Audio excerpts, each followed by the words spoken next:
Deja Kviksteps.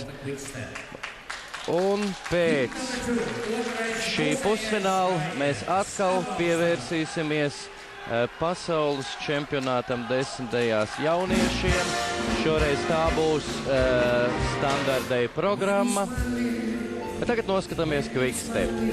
To sāk Andrejs Rogovenko, Anna Vorončuka. Latvijas labākais pāris jau 6 gadus pēc kārtas.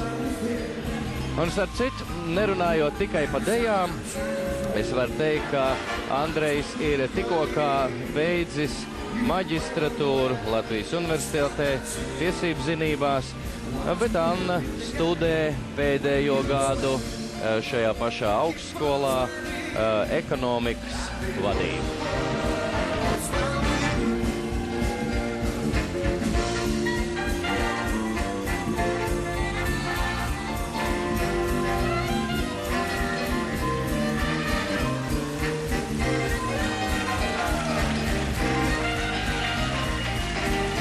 Lūk, Ukrainas dejotāji Volodimir Liatov, Veronika Muško.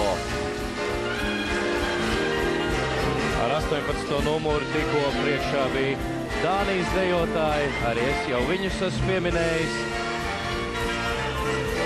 Tad ar šo Kvikstepu beidzās priekšsacīksts un ir atlicis tikai fināls, bet līdz tam mēs aiziesim jums tik ilgi gaidītajā mazā reklāmā. Un vēlreiz teiksim paldies lieliskai Marķei.